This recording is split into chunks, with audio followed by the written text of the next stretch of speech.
Un saludo muy cordial desde el Centro de Estudios Superiores de la Defensa Nacional, desde el CSDEN, y muy bienvenidos a esta mesa redonda organizada por el Instituto Español de Estudios Estratégicos. Una mesa redonda en la que vamos a tratar una temática que no suele ser de gran interés para buena parte de los analistas y estudiosos, pero que en nuestra opinión, y desde una institución como el Instituto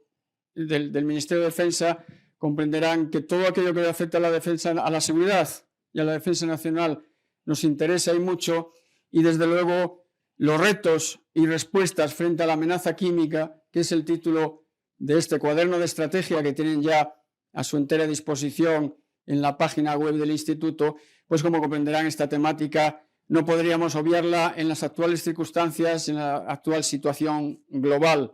De hecho, esta publicación completa una serie, una trilogía que hemos venido publicando en los 2 años anteriores, repito, esta es la tercera, en la que hemos ido repasando esas 3 siglas que sin duda han oído mencionar en múltiples ocasiones, NBQ, referidos a los elementos, esas armas de destrucción masiva, nucleares, biológicas, y la que hoy nos ocupa, químicas,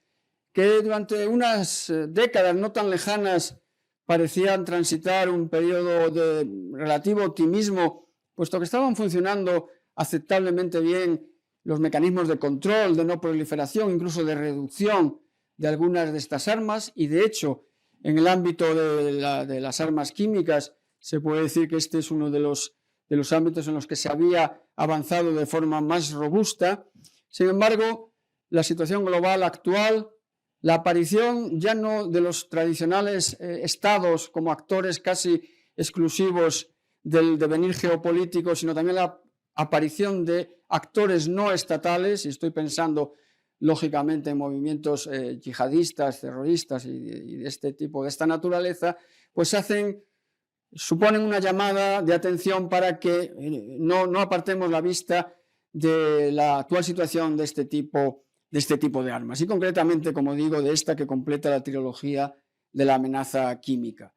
Yo simplemente le reitero la bienvenida y el agradecimiento por unirse a esta mesa redonda, y les dejo en manos de quienes son los culpables de esta magnífica publicación, no sin antes agradecerles personalmente a todos y cada uno de los autores. Luego estoy seguro de que el presidente del grupo de trabajo, Vicente Garrido, se extenderá más en ello. Mi agradecimiento profundo a todos y cada uno de los autores,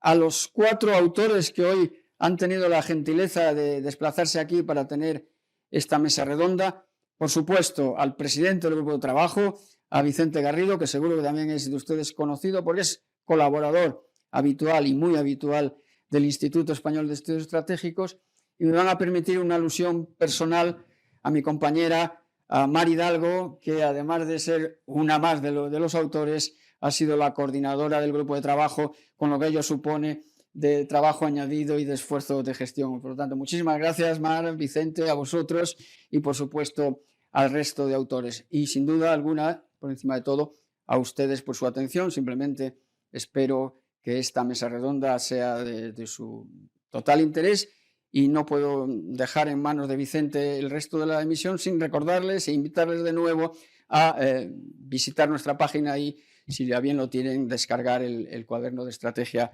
223, y, por qué no, si están interesados en esta temática, también los 2 anteriores en los que se trató la amenaza nuclear y la amenaza biológica. Muchas gracias por su atención y les dejo en las mejores manos posibles.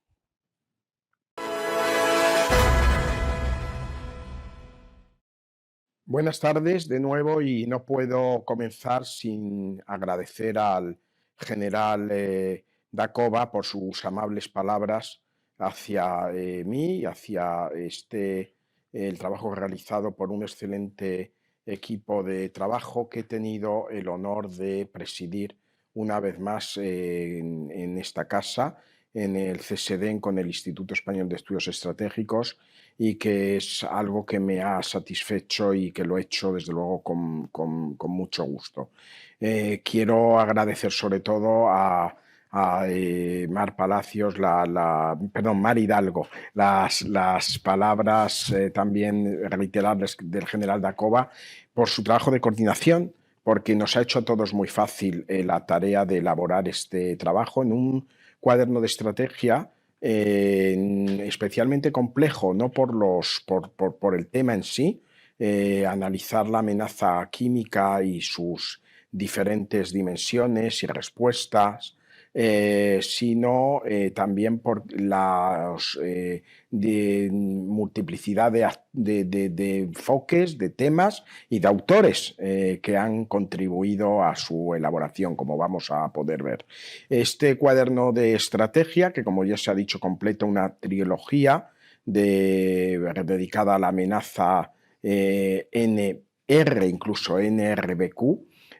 y digo completa bien porque no termina, me consta el interés del Instituto Español de Estudios Estratégicos en el CSDEN de seguir centrándose en estos temas, desde luego de cada vez mayor trascendencia. Se ha dividido en 3 bloques. El primero, todos ellos interrelacionados. En el primero se realiza una conceptualización de la amenaza, la arquitectura de seguridad.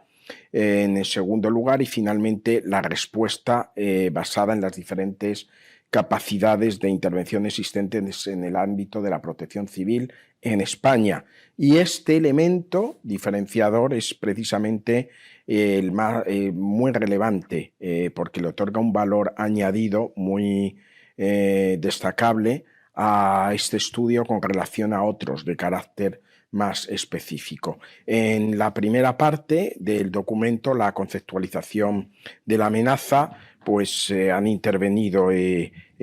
Carlos Aragón, su director general de No Proliferación y Desarme, al que quiero también saludar y que les va a hablar a continuación. Carlos Aguado, coronel Carlos Aguado, jefe de la sección de Asuntos Internacionales del Estado Mayor del Ejército del Ministerio de Defensa, y Emiliano Jesús Mingorrace, teniente coronel de la Guardia Civil, jefe de la Unidad Central Operativa UCONBRQ de la Guardia Civil. Se abordan en esta parte una primera aproximación a la arquitectura institucional actual, los antecedentes normativos de lo que llamamos el régimen de no proliferación de armas químicas y los regímenes de control de exportaciones de armas químicas, un aspecto fundamental para entender la complejidad de la amenaza. El coronel Carlos Aguado se ha ocupado de la contraproliferación en las zonas de conflicto, mientras que Emiliano Mingorrace se ha ocupado del empleo de agentes químicos por los actores, a veces llamados lobos solitarios. En el segundo bloque tiene un capítulo sobre la amenaza química derivada del tráfico ilegal de residuos a cargo de Héctor Santet, teniente de la Guardia Civil, del Grupo de Investigación Medioambiental de la unidad del UCOMA, del Servicio de Protección Civil de la Naturaleza, SEPRONA. Otro capítulo específico, disculpen el trasiego de páginas, pero es muy complicado acordarse de 14 contribuciones. Otro capítulo específico sobre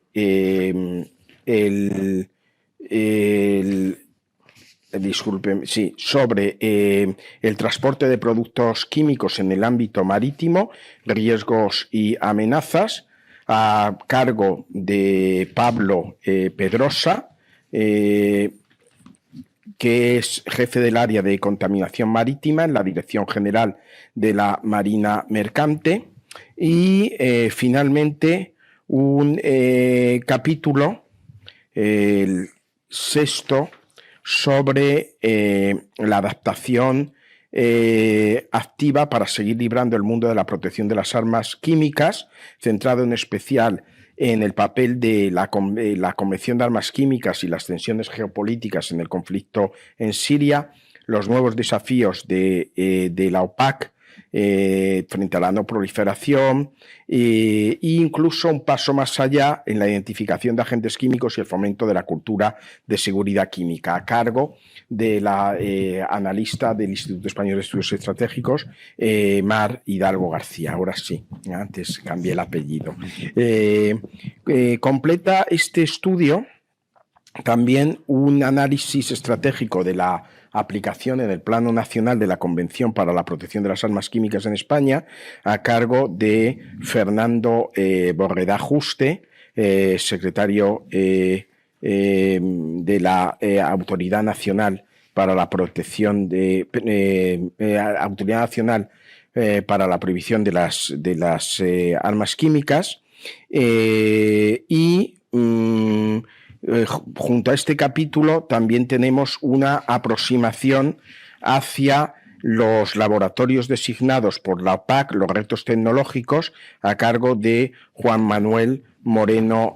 Sobrino. Juan Manuel Moreno Sobrino es jefe del laboratorio LABEMA del área de defensa química del Departamento de Sistemas de Defensa, dentro del INTA, el campus de La Marañosa. Dentro de la evaluación de la amenaza y cuál es también la respuesta más en un plano nacional, hemos contado también con la contribución de Ricardo Valverde, que se refiere a la seguridad nacional frente a la amenaza o riesgo químico, en el que se ocupa de cuál es la agenda en el plano nacional,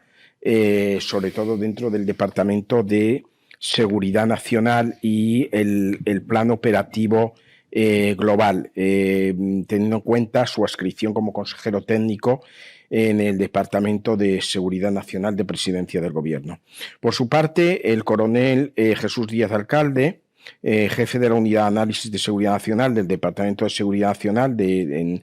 Presidencia del Gobierno, y también se va a encargar de abordar porque no me quería olvidar de nadie, se va a encargar de hablar de la desinformación y estrategias de comunicación frente a las amenazas químicas, junto a Alejandro González Fernández, también consejero técnico dentro de la Unidad de Ciberseguridad y contra la Desinformación del Departamento de Seguridad Nacional en el Gabinete de Presidencia del Gobierno. Nos quedan 5 autores, esperando estar en tiempo. Luis Fernando Marcén Escuer, teniente coronel del Ejército de Tierra y jefe del Grupo de Intervención de Emergencias Tecnológicas y Medioambientales dentro de la Unidad Militar de Emergencias, se va a ocupar de desarrollar, de analizar en su capítulo 11, los riesgos tecnológicos y químicos de la Unidad Militar de Emergencias, UME. Por su parte, Raúl Calderón Morales e Igor Tobalina Galerón se ocupan de la participación de la Policía Nacional en los proyectos europeos sobre la mejora de la respuesta frente a la amenaza química, ambos destinados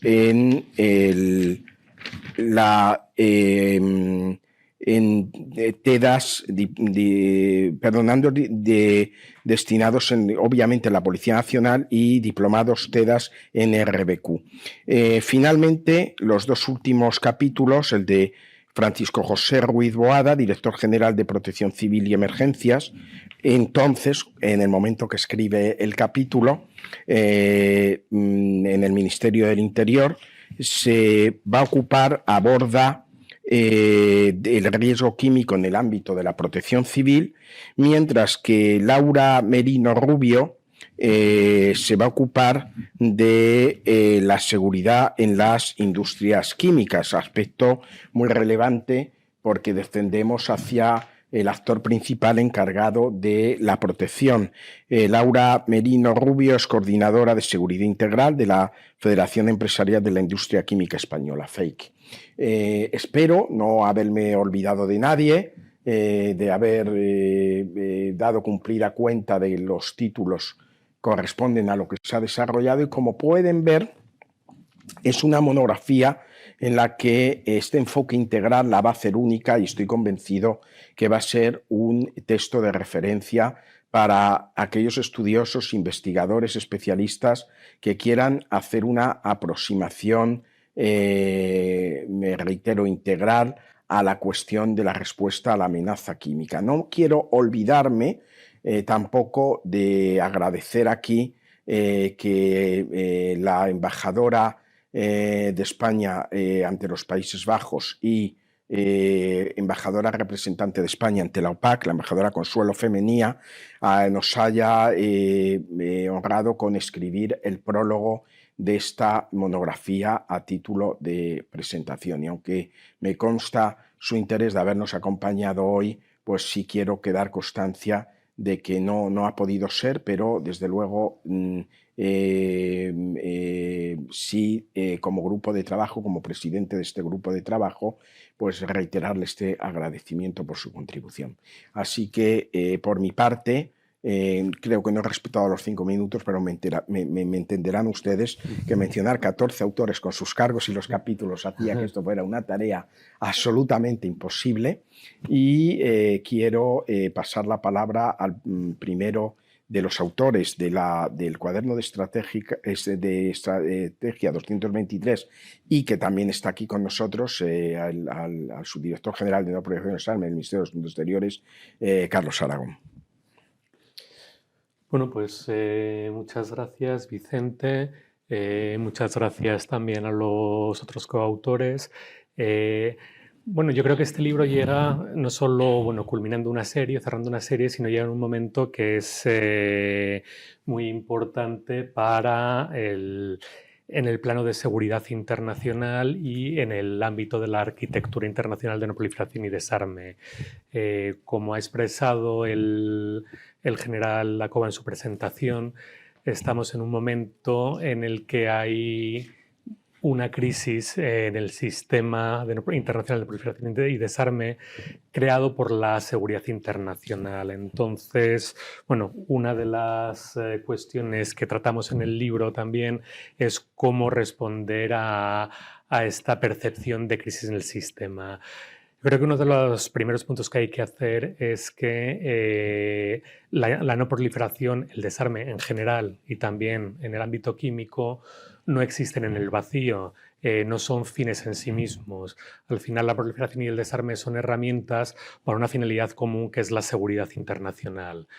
Si no avanzamos, si no utilizamos todas las herramientas que tenemos a nuestra disposición, difícilmente podremos dar respuesta a los retos de seguridad a los que nos enfrentamos. También yo creo que es esencial en un momento de crisis como el actual, y también es algo que menciono en el capítulo del que soy responsable, es fundamental mantener la fortaleza y mantener el apoyo a la institucionalidad en el ámbito internacional. Hay organizaciones en nuestro ámbito como OPAC,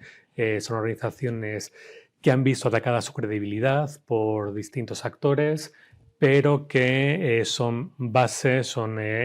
un pilar para poder mantener el régimen internacional de no proliferación y desarme tal y como entendemos, como lo conocemos. Con lo cual yo creo que es uno de los objetivos que debemos perseguir en el ámbito internacional, es el refuerzo de estas instituciones.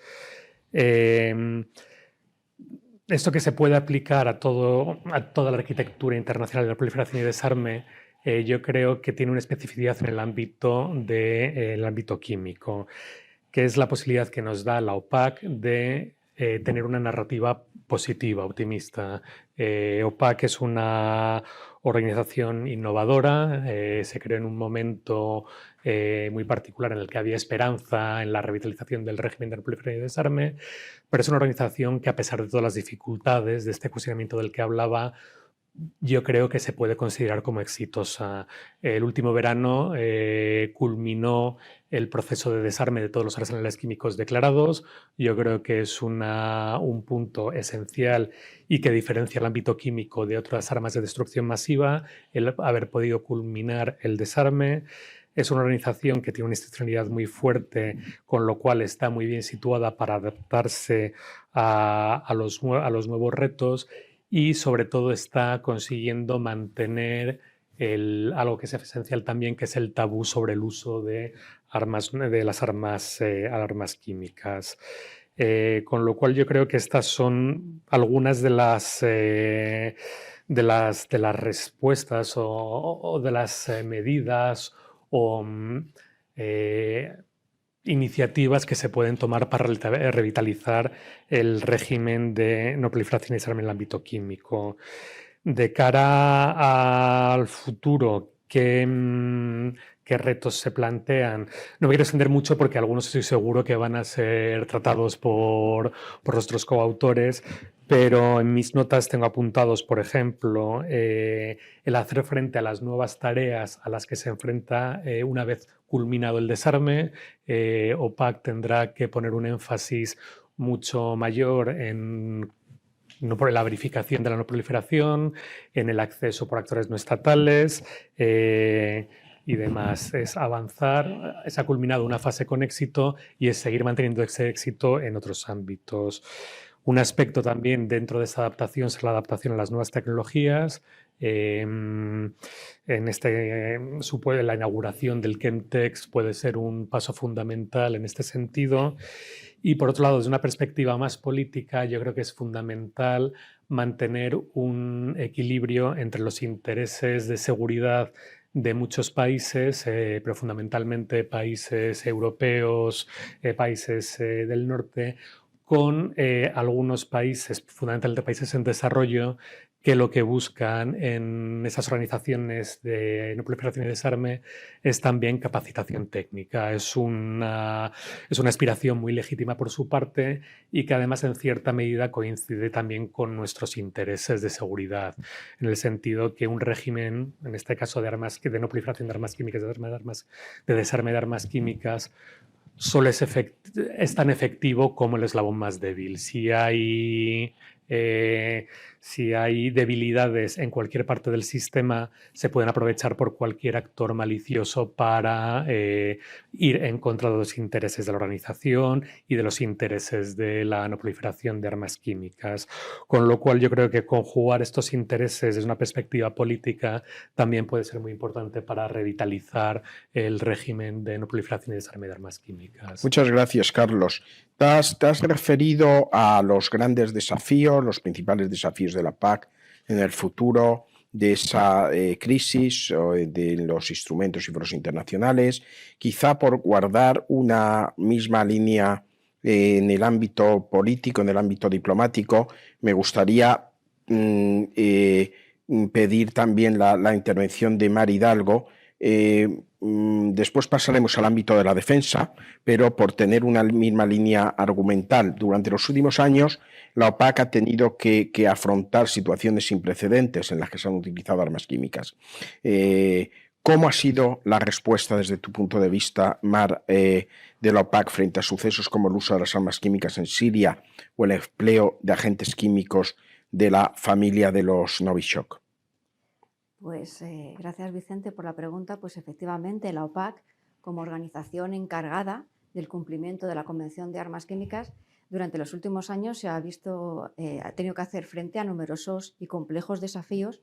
y de los cuales ha tenido que sacar una capacidad de adaptación para afrontar estas nuevas realidades, ¿no? Efectivamente, desde el 2011, el conflicto de Siria ha supuesto unos continuos retos a la OPAC, ¿no? y por ende a todo el sistema de no proliferación mundial. Siria representaba el escenario quizás más problemático y más complejo. Era un país que tenía arsenales de armas químicas conocido, era un país que se encontraba inmerso en un conflicto civil, era un país que no pertenecía no había firmado la Convención de Armas Químicas, y también se corría el riesgo de que esos arsenales pudieran tener acceso a los grupos no estatales, con lo cual el escenario era quizás el peor posible de los que nos podríamos imaginar como un posible escenario de utilización de armas químicas. El ataque a Ghouta fue un punto de inflexión en el conflicto sirio, y ahí se había traspasado la línea roja, y la decisión fue que Siria se tendría que adherir a la Convención de Armas Químicas, como así sucedió. Y desde ese momento, pues bueno, surgió una carrera casi meteórica, ¿no?, para que Siria pudiera hacer frente a los compromisos que, como un país que pertenece a la Convención, pues tiene que llevar a cabo unas acciones. La primera de ellas, lógicamente, era realizar el desarme, sacar los arsenales de armas químicas del país, pero que era una labor realmente difícil porque estaba en medio de un conflicto, ¿no? El proceso de desarme, pues, no fue el mismo que un país que lo aborda desde el punto de vista de una situación de paz, y bueno, fue un proceso acelerado en el que la destrucción de las armas químicas, pues, se llevó a cabo de un proceso original en el medio del mar, ¿no?, en el medio de un buque equipado para ello. Y a raíz de ahí, de esta desarme, no significó que el uso de armas químicas se detuvieran, sino que durante el conflicto el empleo de armas químicas, principalmente cloro, pues estuvo muy presente. Eso llevó a la OPAC a seguir avanzando hacia crear nuevas estructuras y nuevas componentes para abordar el tema de las armas químicas y luchar, pues, un poco contra el uso. Al fin y al cabo, la Convención de Armas Químicas es prohibición del uso, del almacenamiento, de la transferencia, y en este contexto, pues, habría que seguir avanzando, ¿no? Entonces, la OPAC fue capaz de crear dos mecanismos: la misión para la determinación de los hechos, que no era buscar autoría, sino la determinación de los hechos cuando se habían producido el ataque con armas químicas, y luego también, pues, un grupo de asesoramiento para apoyar al gobierno sirio en la declaración de los arsenales de armas químicas. Algo que fue novedoso y que yo creo que incluso hasta puede tener continuidad en el tiempo, pues que es un grupo de asesoramiento que ayuda a los países a hacer y a cumplir con los compromisos que adquieren cuando realmente se adhieren a la Convención en este caso, de armas químicas. El conflicto también seguía avanzando. El Consejo de Seguridad de Naciones Unidas abordó el tema de la impunidad, es decir, se estaban utilizando armas químicas, teníamos los hechos, y quedaba ahora mismo decir quiénes eran los autores. Se creó el grupo de un mecanismo conjunto de investigación en el seno del Consejo de Seguridad de Naciones Unidas, pero que en el 2017 dejó de ser efectivo. Ante esta situación, y teniendo en cuenta que encima Siria no era parte del Estatuto de Roma de la Corte Penal Internacional, bueno, pues ahí de nuevo la OPAC volvió a hacer un proceso de adaptación activa, y entonces creó un mecanismo que fue el equipo de investigación e identificación, creado en el 2018, un equipo multidisciplinar con el objetivo de luchar para evitar que estos ataques en Siria quedaran impunes, ¿no? Porque al fin y al cabo el objetivo final de la Convención de Armas Químicas, y por lo tanto de la organización de la OPAC encargada de su cumplimiento, es evitar el uso de armas químicas. En ese sentido, este equipo ha elaborado 4 informes. También se ha llevado las críticas de determinados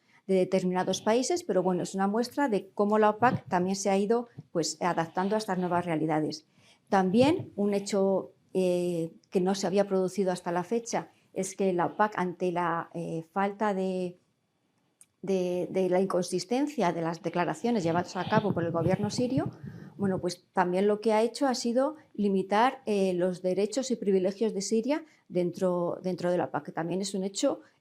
puntual y realmente contundente teniendo en cuenta todo que está enfocado a evitar el uso y luchar contra pues eso, la impunidad y el evitar sobre todo el uso de las armas químicas. Y luego, para seguir avanzando en este proceso de evitar el uso de las armas químicas, pues en la última conferencia de los Estados parte, la número 28, bueno, pues se ha aprobado una decisión que es cómo afrontar la amenaza química ahora y en el futuro. Con lo cual, pues bueno, no se ha aprobado por consenso, hay división de los países, división de distintas posiciones que no hacen sino reflejar este nuevo orden mundial en el que también, pues como apuntaba el subdirector, ¿no? Por cuestiones de seguridad, pues es el que estamos viendo y que también se queda reflejado en las organizaciones internacionales. Esto por lo que respecta a Siria, porque también el uso de la gente de los Novichok para el envenenamiento del exespía Skripal, de su hija, y también del fallecido Navalny, así como el asesinato de Kim Jong-nam con VX, bueno, pues esto ha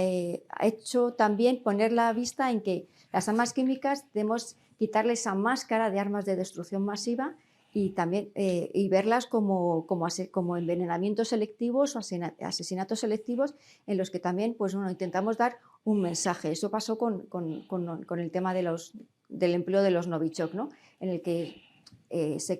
generó una crisis diplomática porque Gran Bretaña pues, dijo que Rusia, el Novichok era un agente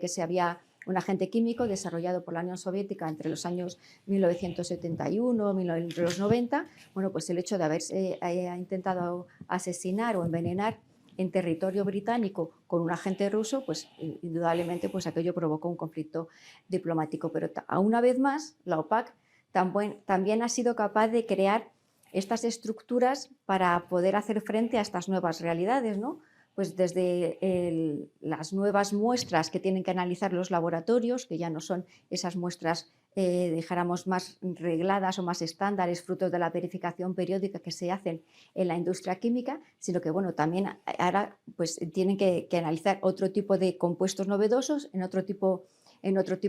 de muestras. Y también se consiguió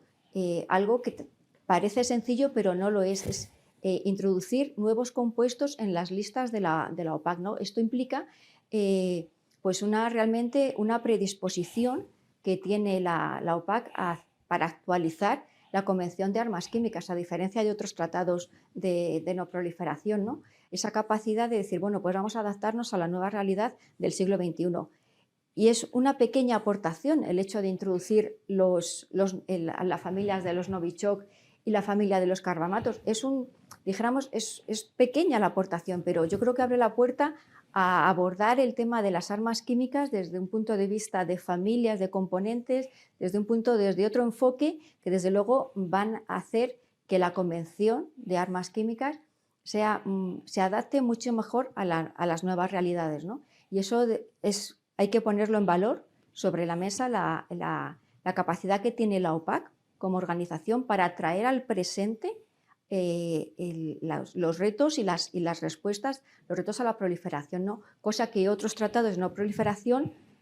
no tienen esa agilidad, ni esa capacidad, ni esa, digamos, pues esa capacidad de adaptación activa a las nuevas realidades. Muchas gracias, Mar. Vamos a ir al ámbito de la defensa. En tu capítulo, mi coronel, Carlos, desarrollas la contraproliferación en zonas de conflicto y, en concreto, un análisis muy acertado desde mi punto de vista de la amenaza. ¿Cuáles son las principales dificultades para las unidades militares a la hora de abordar misiones de contraproliferación en una zona de conflicto? Sí, gracias, Vicente.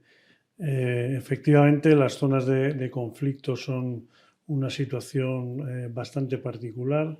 que tiene una fisionomía variable en función de cuál es la situación de seguridad, cuál es la gobernanza remanente en el país en el que se desarrolla el conflicto, si tiene todavía instituciones, por ejemplo, relacionadas con la no proliferación, fuerzas y cuerpos de seguridad del Estado. Y luego también viene muy condicionado por cuál es el mandato que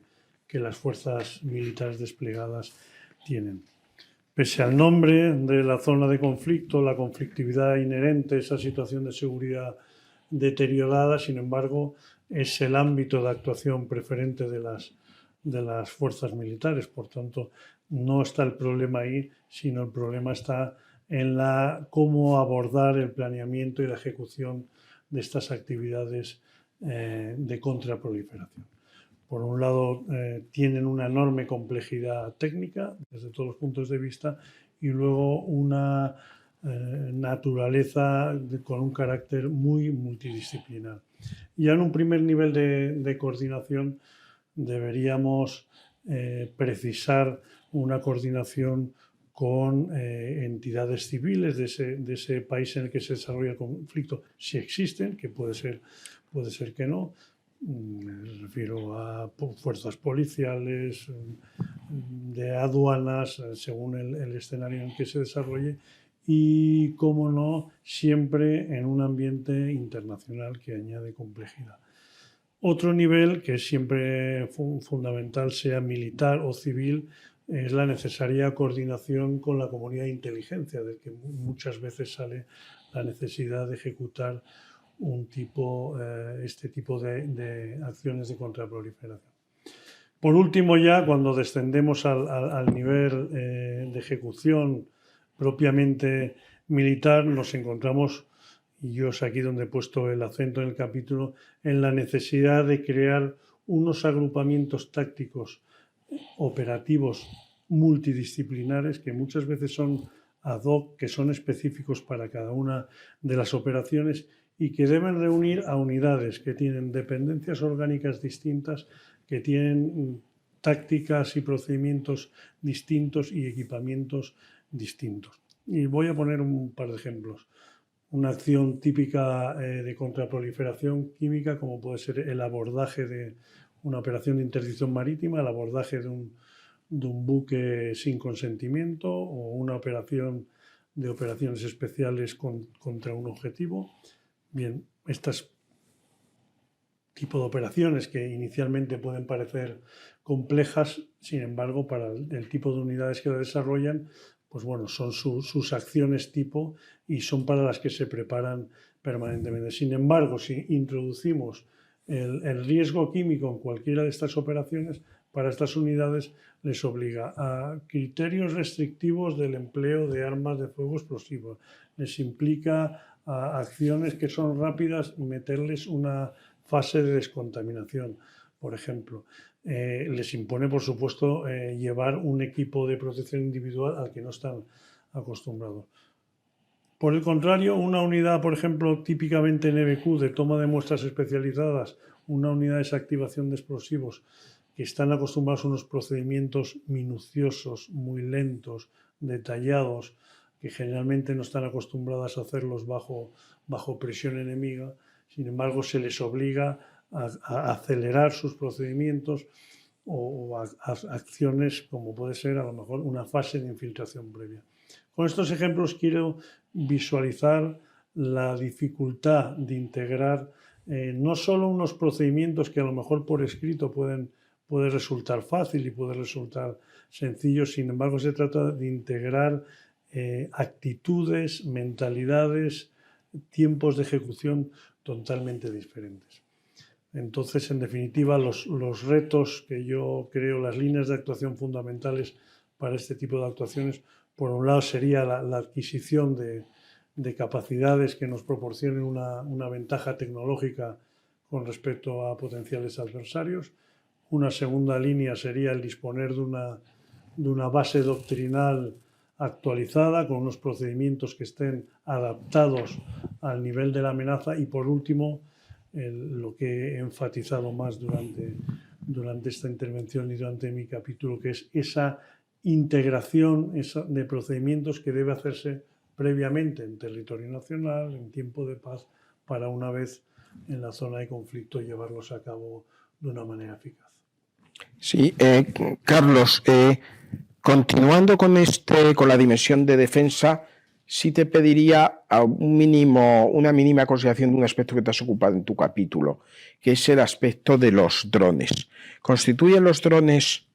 un aliciente para la proliferación química? Sí te pediría cierta brevedad en la respuesta. Pues sí. La respuesta entonces sería sí, pero Sí.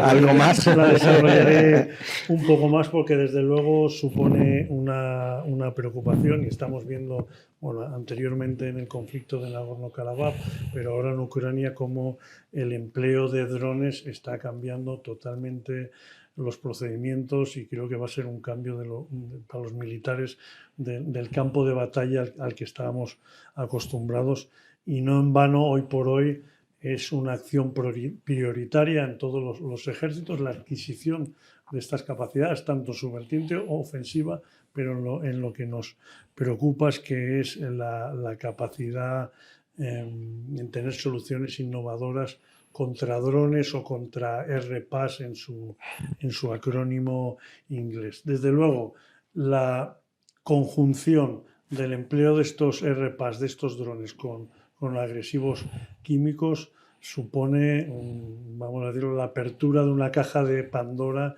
y una preocupación bastante importante. Desde el punto de vista positivo también hay que recordar que los drones pueden tener funcionalidades defensivas desde el punto de vista de la detección a distancia, del reconocimiento, incluso de la descontaminación. Pero hoy por hoy, desgraciadamente, las capacidades de carácter ofensivo avanzan más rápidamente que las de tipo defensivo. La mayor amenaza serían lo que se llaman los enjambres de drones, de muchos drones que interconectados y con distintas funcionalidades pudieran ejecutar un ataque con distintas misiones de reconocimiento, de ataque, de señalización,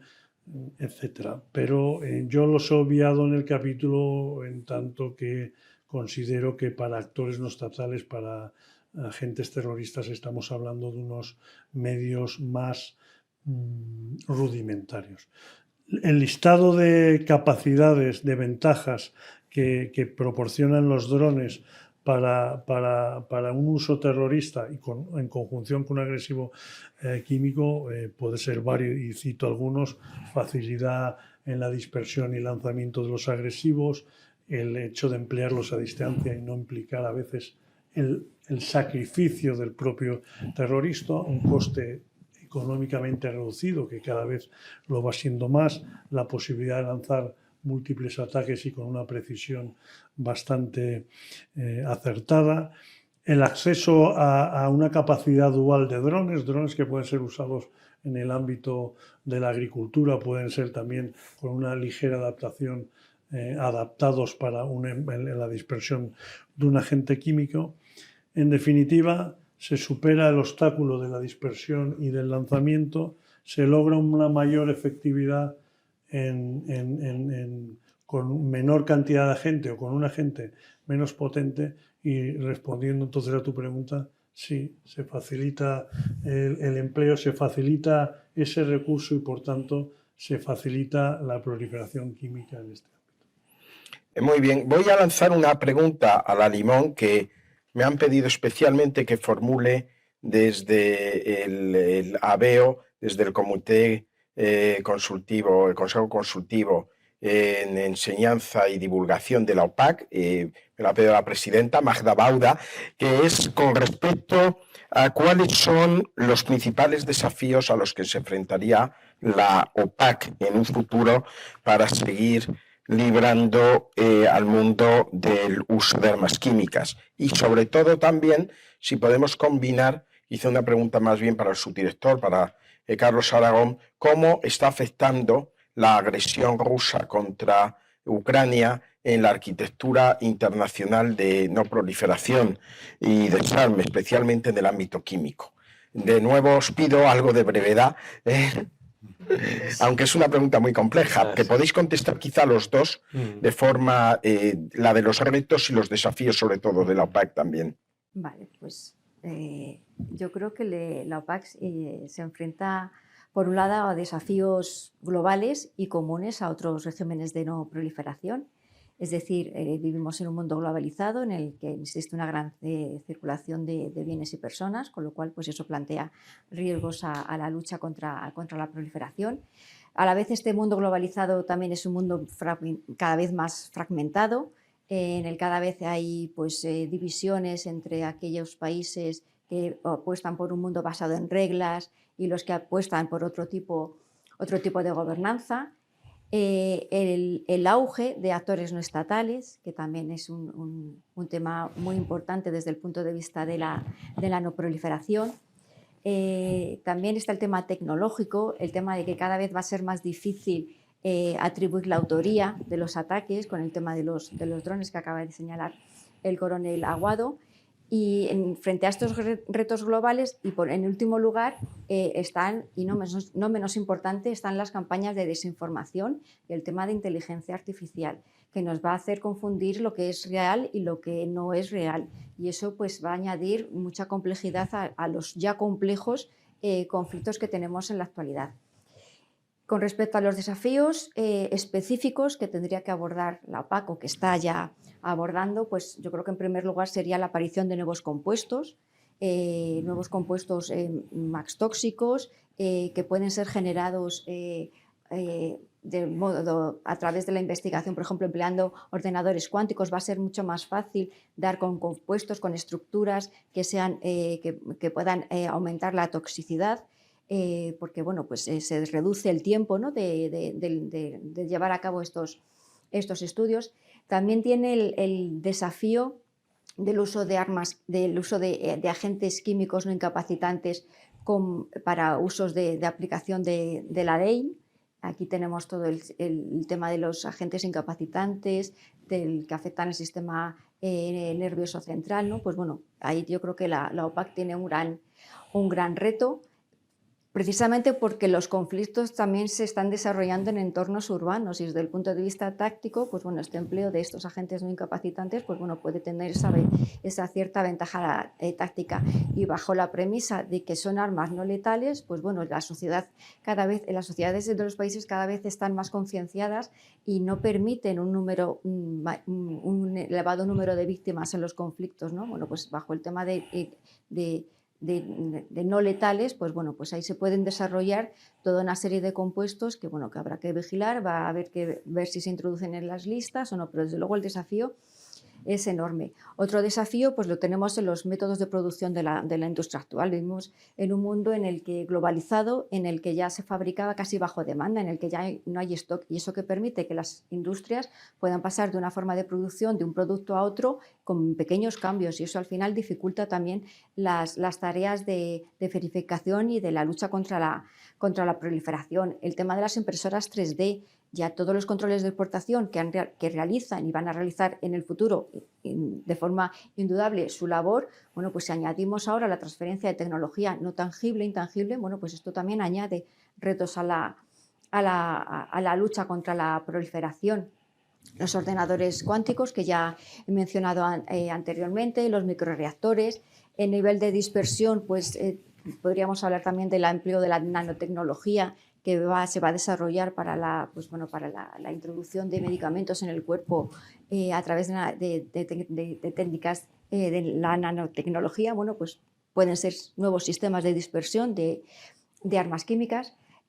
También un desafío enorme que comparten química y biología es la zona gris, las toxinas, los bioreguladores, cómo se van a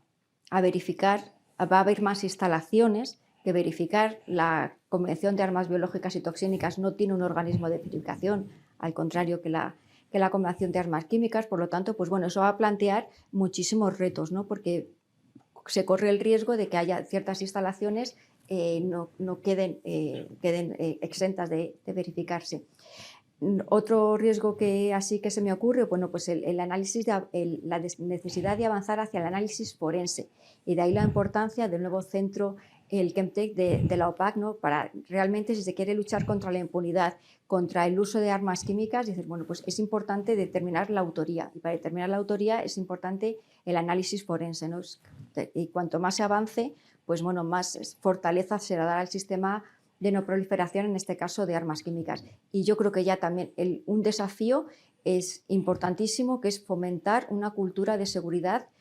química en los centros de investigación. La tecnología no es ni buena ni mala, la tecnología es tecnología, y lo que hace buena o mala, uso pacífico o uso malintencionado, es lo que le hace peligrosa. Por lo tanto, es importantísimo abordar también en los centros de investigación este compromiso ético e implicarles en la seguridad, ¿no? En la seguridad y en la defensa. Por eso es tan importante pues bueno, crear mecanismos, estructuras, programas de formación que acerquen al mundo científico a los problemas de seguridad y defensa. Yo creo que eso serían los principales desafíos, que no son pocos. Sí, me consta que sobre este último punto la ABEO está haciendo un esfuerzo importante a través de unos módulos online que se están fomentando y están disponibles para su consulta a través de la página de la OPAC. Carlos, yo te pediría, si es que Mar Hidalgo se ha dejado todavía algo sin completar sobre esos retos, que pudieras añadir algo y sobre todo también recuperar esa pregunta de cómo ves tú que está afectando la agresión, la situación actual originada por la agresión contra Ucrania a los foros multilaterales, a la diplomacia multilateral. Sí, bueno, en primer lugar no tengo nada que añadir a lo que ha expresado Mar, porque ha hecho una exposición muy completa y detallada de cuáles son los retos, pero es que más hay que tener en cuenta que precisamente esos retos, que se hubieran dado casi en cualquier caso, porque en gran medida derivan del desarrollo tecnológico, de las propias características de la industria química y demás, hay que dar respuesta a esos retos en un contexto geoestratégico muy complejo. Entonces, retos que son difíciles de por sí resultan mucho más complicados para encontrar soluciones en el contexto, como decías, de la agresión rusa contra Ucrania. La agresión rusa contra Ucrania está afectando de muchas maneras. La primera, la más obvia, es que bueno, está dando lugar a un proceso de rearme, está provocando el posible uso de sustancias químicas no permitidas por Rusia en el ámbito del conflicto, está incrementando otra cuestión a la que hacía referencia, la desinformación por parte de Rusia con acusaciones no fundadas a otros países, tanto de desarrollo como de empleo de armas químicas, lo cual está contribuyendo y es parte del objetivo a deslegitimar el régimen de desarme químico. Este cuestionamiento del sistema, de nuevo, es muy peligroso en un momento en el que hay retos objetivos a los que hay que dar respuesta. O sea, la OPAC tiene que ser una organización fuerte para aprovechar toda su capacidad de adaptación. Si hay un cuestionamiento por parte de actores maliciosos de la credibilidad de la organización, será más difícil dar respuesta a esos retos. Lo estamos viendo también incluso, bueno, pues en el bloqueo de los propios foros, la conferencia de revisión del año pasado y demás. Estas conferencias de revisión, que parecen ejercicios muy teóricos, no lo son. Son básicas para mantener a las organizaciones y la arquitectura actualizada y lista para dar respuesta a los retos. Si esas conferencias se ven bloqueadas por motivos políticos, como sucedió el año pasado, fundamentalmente por Rusia, es mucho más difícil poder dar respuesta a esos retos, con lo cual, por resumir un poco y completar el análisis que ha hecho Mar, yo creo que el principal impacto que está teniendo la agresión rusa es que está debilitando el sistema y está haciendo mucho más difícil el que pueda dar respuesta a una serie de retos que hubiéramos tenido en cualquier caso. Muchas gracias, Carlos. Estamos en la recta final de este acto. Yo quisiera plantear esperando que tenga más éxito en mis gestiones de disciplina en la respuesta, soy un presidente que no disciplina nada, dos cuestiones también pidiendo brevedad, una dirigida al coronel Carlos Aguado, que se refiere a la existencia de redes operadas por entidades no estatales. Aparte de esto, está la amenaza que puede suponer para la población civil ataques que puedan ser llevados a cabo por grupos terroristas. A veces también se habla de lobos solitarios. ¿Realmente debemos estar preocupados por esta eventualidad, por esta posibilidad? Bien, yo creo que la posibilidad es totalmente cierta y ha quedado evidenciada en los casos más recientes de Irak y Siria. Podríamos añadir Afganistán. Mar ha mencionado esas misiones multidisciplinares de la PAC que han evidenciado el empleo de agentes químicos en zona de conflicto por actores estatales. Si bien es cierto que a veces la atribución es difícil, lo que sí que está es evidenciado el empleo. A lo mejor en Irak y en Afganistán fueron de un carácter más rudimentario, con el empleo de cloro adosado a dispositivos explosivos, que muchas veces la explosión ya eclipsó el efecto, digamos, químico. Fue mayor la parte explosiva, pero sí que, por ejemplo, en Siria sí que es más preocupante el uso de agentes químicos de guerra como la mostaza sulfurada, como el sarín, y el empleo, el método de dispersión con morteros con una cierta adaptación. Por tanto, la posibilidad es cierta, viene así recogida en todos los documentos estratégicos, no en nuestra estrategia de seguridad nacional de la Unión Europea, particularmente la nueva política de la OTAN de NBQ se modificó en el año 22 por esa evidencia de que existe un aumento creciente en la proliferación, y cita textualmente los actores hostiles, actores no estatales, en los que se incluyen las organizaciones terroristas, el empleo de agentes químicos o tóxicos industriales en las zonas de conflicto como una mayor preocupación. Entonces, evidentemente, yo creo que existe esa posibilidad y cabría preguntarse si la probabilidad es mayor, ¿no? Al estudiar uno la fenomenología del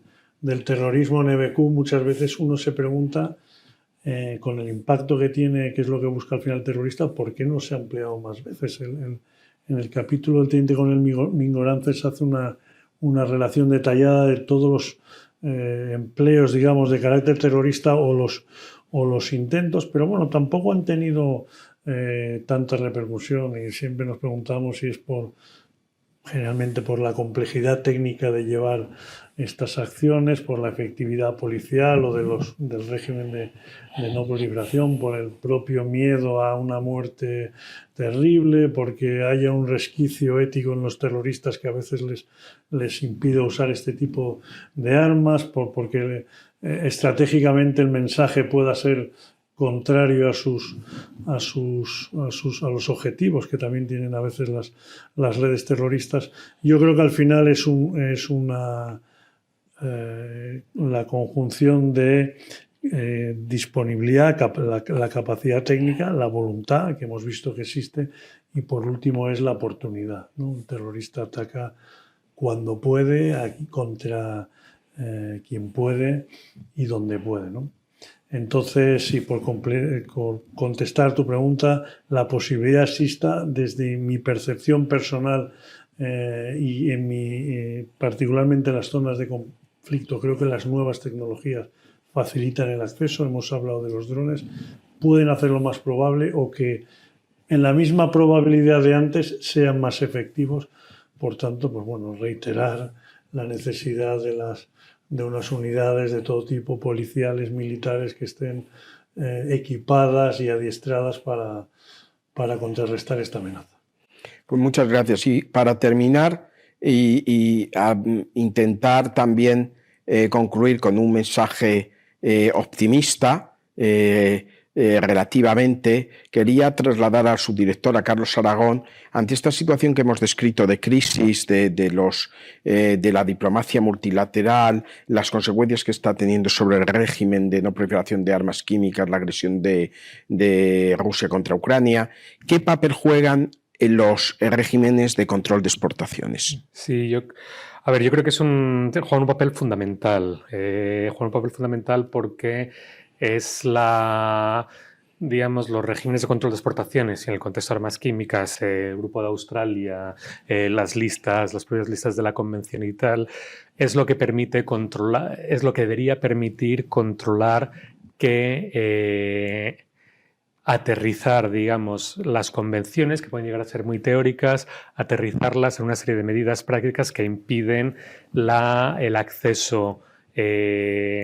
de actores no estatales, incluso actores estatales que no dispongan de determinadas tecnologías, a tecnologías que les permitan desarrollar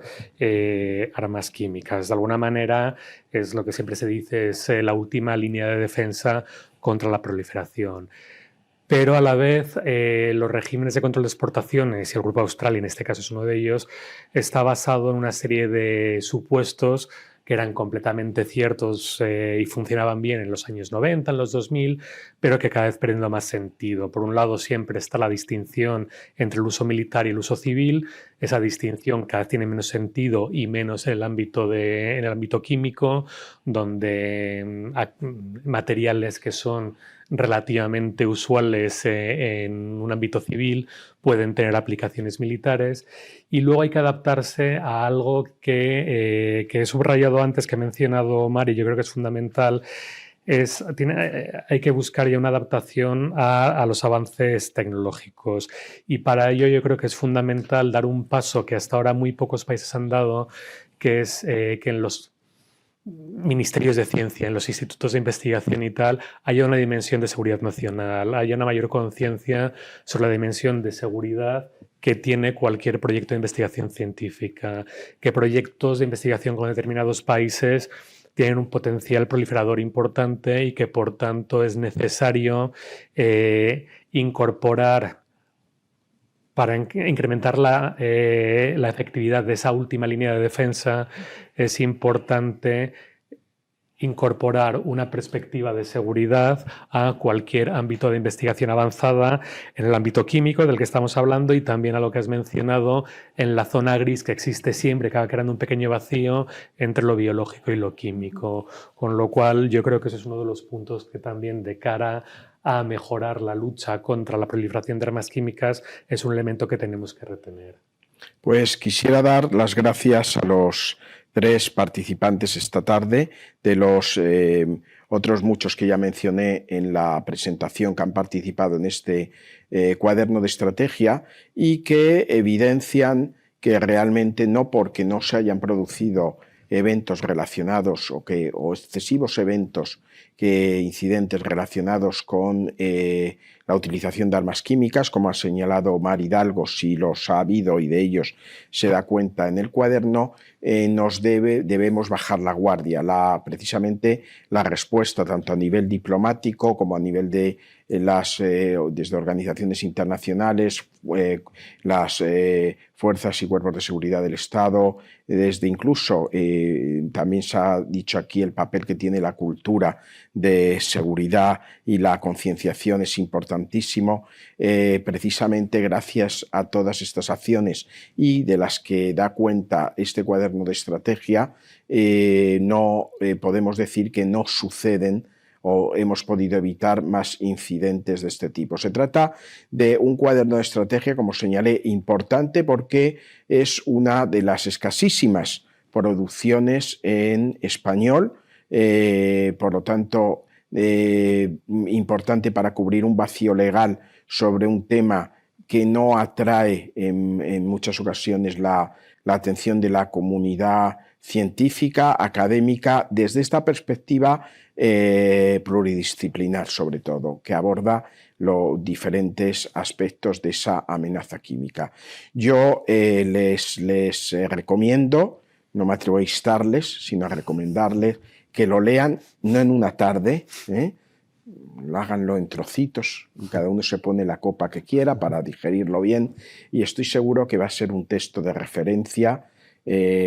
para los interesados, los analistas, los diplomáticos, los militares y la comunidad científica académica sobre todo el entorno que rodea este concepto de amenaza química. Muchas gracias por la atención y gracias de nuevo a las personas que nos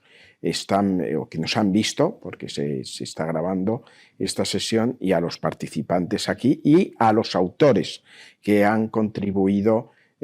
a la que esta monografía, este cuaderno de estrategia, haya podido ver la luz. Muchas gracias.